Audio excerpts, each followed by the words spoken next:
Assalomu alaykum. JavaScript interview playlistining yangi darsiga xush kelibsiz. Bugungi darsimizda function declaration va function expression o'rtasidagi farqni ko'rib chiqamiz. Bu ikkala usul ham JavaScriptda funksiya yaratish uchun ishlatiladi, lekin ular orasida interview uchun juda muhim bo'lgan farqlar mavjud. Ayniqsa bu mavzu hosting darsida ham ko'rib chiqilgan va o'sha dars bilan bog'liq hisoblanadi. Demak, function declaration nima? Function declaration function keywordi yordamida funksiya nomi bilan birga e'lon qilinadi. Misol uchun, hozir biz birdan kod orqali yozib, birdan tushuntirishga harakat qilaman. Xo'p, demak, misol uchun, birinchi navbatda function declaration tushunib olishimiz kerak. Qanday bo'ladi u? Yaratishni boshladik. Demak, console logga hello deb qo'yamiz va bu funksiyani chaqiramiz. Demak, ko'rib turganingizdek, bu joyda mana natijamiz hello chiqdi ekranga.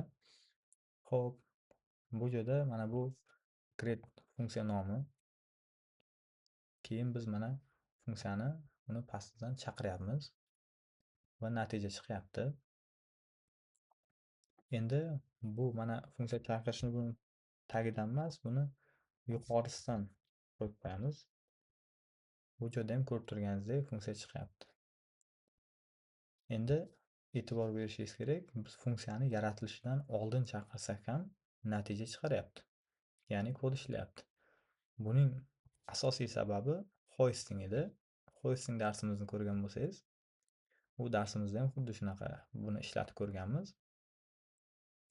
Function declarationlar JavaScript tomonidan scopening yuqori qismiga ko'tarilgandek ishlaydi va funksiya chaqirilishidan oldin ham mavjud bo'ladi. Endi xuddi mana shu joyda function expression qanday ishlashini ko'rib chiqamiz. Bu kodimizni yozib qo'ydik. Bu joyga endi function expression o'zgaruvchi yaratamiz. Demak, o'zgaruvchini ham xuddi shunday nomlaymiz. Demak, funksiya deymiz. Bu joydan console logga hello deb qo'yamiz va chaqiramiz. Ko'rib turganingizdek, mana yuqorida mana buni pastga tushirib qo'yadigan bo'lsak, ko'rib turganingizdek yuqorida function declaration ishlayapti, pastda function expression ishlayapti. Endi function expressionni ko'rdik. Bu yerda biz funksiyani alohida declaration sifatida emas, balki biror expressionning qiymati sifatida yaratib, mana bu grade o'zgaruvchisiga biriktirdik bu funksiyamizni. Endi bu joyda bu funksiyaning o'zining nima deydi, nomi yo'q. Bunday funksiya anonymous function deyiladi. Yana bitta nomi funksiyada grade o'zgaruvchisiga biriktirilganligi uchun. Ya'ni mana yuqoridagi funksiya nomi grade edi, bunda grade o'zgaruvchisiga biriktirdik bu funksiyamizni.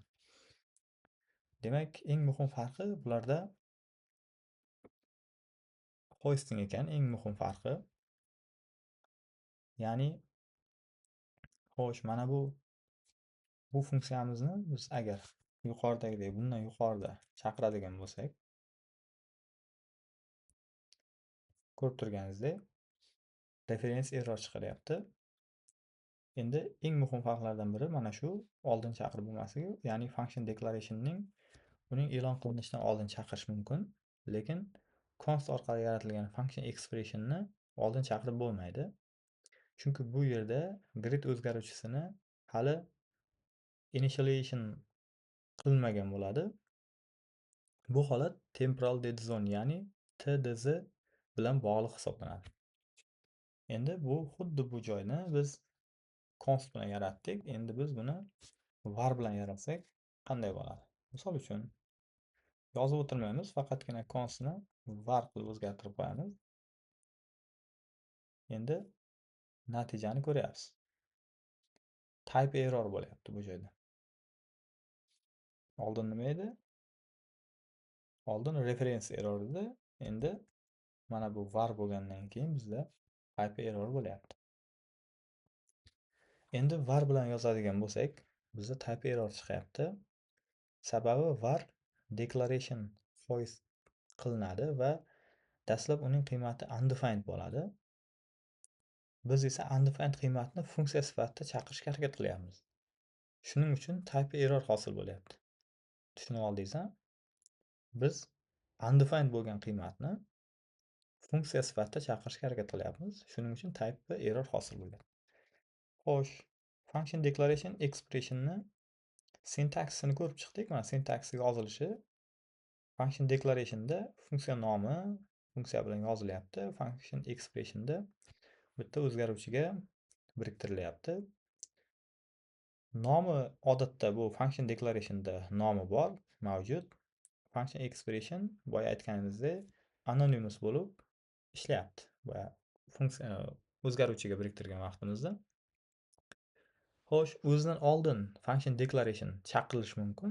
Function expressionda o'zidan oldin chaqirib bo'lmaydi. Endi hoistingga keladigan bo'lsak, function sifatida mavjud. Masalan, function declarationda hoisting ishlaydi.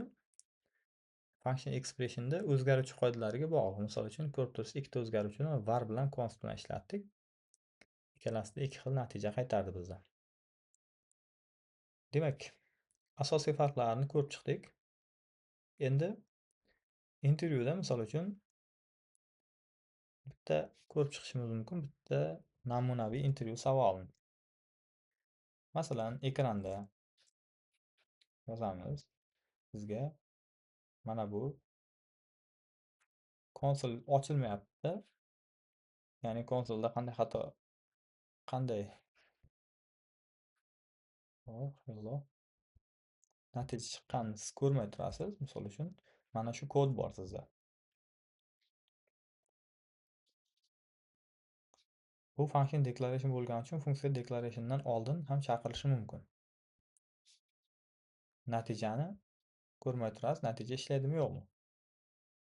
Bu joyda siz bilib olishingiz kerak. Natijamiz mana ishlab turibdi. Chunki say hello const bilan yaratilgan.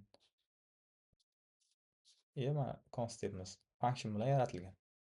Endi agar buni keyingi yana bitta ikkita savol bo'ladigan bo'lsa yoki sizga mana bu tushib qoldi. Mana buni yuqorida chaqiramiz va endi bu yerga var bilan yozamiz. Var bilan anonymous function yaratyapmiz. Hop.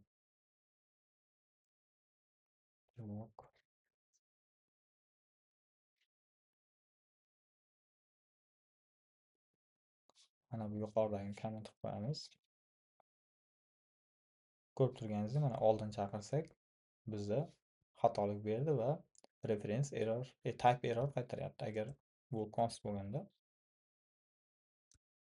o'sha joyga metod berib keting. Agar const bilan yaratilgan bo'lsa, siz type error qaytaradi natija desangiz, u xato, mana reference error qaytaryapti bizga. Xo'p, demak, siz eslab qolishingiz kerak. Function declaration funksiya keywordi bilan to'g'ridan-to'g'ri e'lon qilinadi. Hosting sababli oldin chaqirilishi mumkin. Function expression esa funksiya qiymati o'zgaruvchiga biriktiriladi. Oldin chaqirilishi mumkin emas. Const va let bilan tdz mavjud bo'ladi. Xo'sh, demak, bu darsimizni ham yakunlasak bo'ladi. Hammaga rahmat.